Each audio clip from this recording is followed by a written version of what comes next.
Listen, y'all. It's football season, and it's time to react to some football stuff. Cowboy fans out here, listen to this. Matthew Stafford, Derek Carr. I'll take every last one of those quarterbacks in front of Dak Prescott. Every last one of them. I'm not saying just one of them, all of them. Shannon on one. I'm not so sure that he's the seventh best quarterback in the NFC, let alone the entire league. Stop this. Skip, and they say, well, and he's great at pre-snap read. What good is that? Skip, you ever taken a test? Man, I can't believe I got that wrong. I knew the answer. What good is you knowing the answer if you got it wrong? What good is a pre-snap read if you can't do it? Every year we go through this. Come on, man. I get it. Dak is an unbelievable story.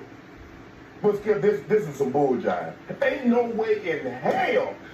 In the words of Tom Brady, this is some bleep. And you know it, Skip. You know what? I ain't gonna say no more. Cause I know good. Listen. Dak Prescott being the number 7 ranked quarterback on any list is ridiculous. It's ridiculous. It's asinine. It's asinine. It's asinine. It's absolute bull crap. Listen. Dak Prescott only got good because he got Amari Cooper. We know he was awful pathetic before Amari Cooper changed his life. 2 years ago, mid-season, they traded for Amari Cooper. His life changed. You get Joey Gallup. You draft CeeDee Lamb. You had Zeke in the backfield. Listen, Dak is an okay quarterback. His arm talent is not there, bro. Listen, for anybody to think Dak Prescott better than Lamar Jackson, Joe Burrow is high off fentanyl. Fentanyl. Cowboy fans, I'm sorry. He a top 15, middle of the pack quarterback at best. I can run off 15 names for you. I start with Tom Brady. I start with Aaron. I start with Patrick. I start with Josh Allen. I start with Joe Burrow. I start with Justin Herbert. I start with who else out there? Matthew Stafford. The list got him above Matthew Stafford and Joe Burrow, Lamar Jackson. I didn't name how many I named so far. Let's keep going. Deshaun Watson. Let's keep going with his freaky ass. Let's keep going. Let's go to who else I named? I named Deshaun.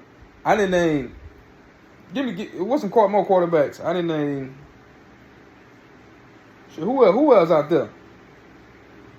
Russell Wilson. Derek Carr. I mean, you gotta be kidding. Let's go on. He's right after Derek Carr and Dak. I think Derek Carr is better than I put Dak right behind him. I mean, this is some bull. This is some. Listen, Skip Bayless is gonna try to defend this list. He gonna say he's been ranked 8th best since he came to the league in QBR. I don't give a damn how the QBR start. QBR is all about stats and how they judge a game. They judge the game. QBR is what you did in that game and how the nerds judge it. It's a great stat, but ain't no way in hell he was ranked 3rd in QBR his rookie season. Ain't no way in hell I ever thought Dak Prescott was a 3rd ranked quarterback ever. And then you got the fool like Ron Clark last year. I think he's better than Tom Brady. Well, the peers just voted Tom Brady the best quarterback, the best player, not the quarterback, best player in the league.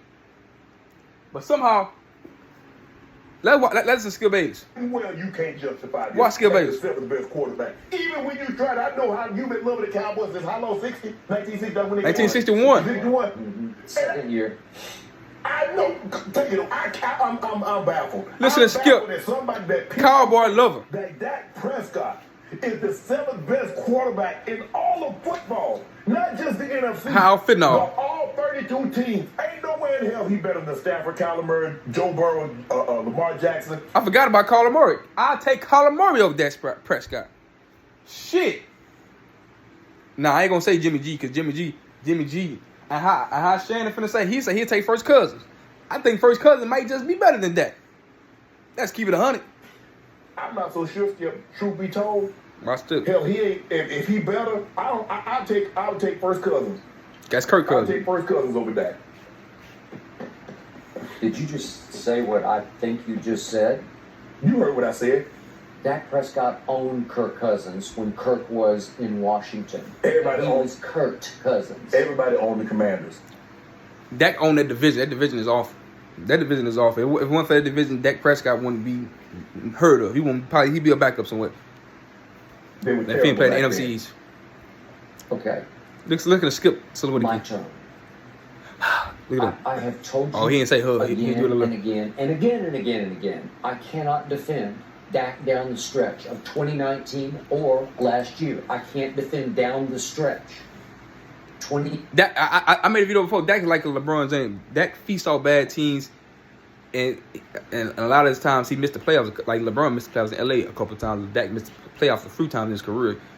Take away the injury year he broke his leg. But Dak is he's a stat stuff sheet. He goes undefeated in that weak division. He put up crazy stat. He threw 5 touchdown passes against the practice team or the Philadelphia Eagles to get his touchdown total above 37, made him an all-time Cowboy leader in touchdowns in the season. It go about that inflation I was telling you about. 19, they start off. And they playing an extra game now too. They playing an extra game now. So Jones, and then somebody break Peyton record. Peyton got 55 touchdowns. Somebody break go over Peyton record. Peyton did it in 16. Somebody gonna do it in 17. By inflation, the rule changes. The fools in my comments don't understand that, but not y'all. Y'all understand that. Y'all perfect. Last year, Dak started 5-1. Then he missed the next game, which Cooper Rush won at Minnesota to get to 6-1. But Dak was 5-1. And then he came back over his last 11 games. He went 6-5, including the home playoff. Why is that? Because he can't beat teams over 500. Can't beat teams over 500. That's all that is. Same thing with the Lakers problem last year with LeBron. They couldn't beat the good teams. Shit, hell, they couldn't even beat the playoff teams. Loss in which he did not play well. Okay, I can't defend any of that. But the first line of the Ringer article is Dak Prescott is forever underrated. And I will defend that statement because that is true. He is forever underrated because... How you underrated? Hey, Cowboy fan, if y'all went out and got Tom Brady 3 years ago, y'all been Super Bowl champion. Probably back-to-back Super Bowl champion. Give Tom Brady that roster. Yeah, who was coaching him? You give Amari Cooper, CeeDee Lamb, that defense with Michael Parsons, Trey Diggs turning the ball over, getting extra possession for you. Amari Cooper, your number one receiver, with Joe Gallup, the second receiver, CeeDee Lamb in the slot, Zeke in the backfield. With that offensive line, Tom Brady had. Y'all ain't winning shit since 1995, since I was born. Y'all should have took a chance on Tom Brady, but y'all listen to the media and bull job stuff. Y'all would have had y'all a couple Super Bowl championship rings. I ain't gonna get into Skip Bailey because he a fool. If y'all would have took a chance on Tom Brady and Dak Prescott, y'all probably won back-to-back championships because that roster was stacked last year and it was stacked the year that Dak got hurt. I'm just keeping it 100 in the real. Cowboys fans, y'all smoking. This gonna be a bad season for y'all Cowboys fans because y'all have no Amari Cooper. CeeDee Lamb, y'all no wrong receiver, so when they take him away, what's gonna happen? It's gonna be the Antonio Brown, Juju Smith situation. When Juju Smith thought he was the guy, AB said, okay, fuck this. AB left. Juju, you know one option. We see how that panned out. He ain't getting over no 1,000-yard receiving when you the main guy. Had to take the number 1 wide receiver. Life changed for you. Same thing will happen with CeeDee Lamb. Take away CeeDee Lamb, who you gonna have? There's no more Cedric Wilson. They don't have Cedric Wilson no more. They had Cedric Wilson. They had a squad, plethora of weapons over weapons. Like Tom Brady. Like I think Tom Brady gonna be my lead MVP this year. Tom Brady will be my lead MVP. I'm not listening. They should have been it last year. 5,200 yards, 43 touchdowns, led the lead in touchdowns, second in QBR. Led the leading passing yard, 5,200 passing yard, 5,000 at age 44. Completion, all-time completion record. Tied for the best record in the NFL, and they get the lead MVP. He got Julio Jones this year, Mike Evans, Chris Godwin back, Russell Gage, Kyle Rudolph in the red zone, Cameron Brake still there, Leonard Fournette, Lil Scotty Miller still there. Listen, they're gonna be a factor. Chris Godwin, Russell Gage, Mike Evans gonna move them chains when they get in the red zone. Julio, Mike, and Kyle Rudolph, they're gonna be dangerous in that red. Tom Brady gonna be like Peyton Manning in 2013, throwing 2-yard, 1-yard touchdown fade route, touchdown pass. I'm telling you, it's gonna be magical in that red zone. Y'all like, subscribe. Peace.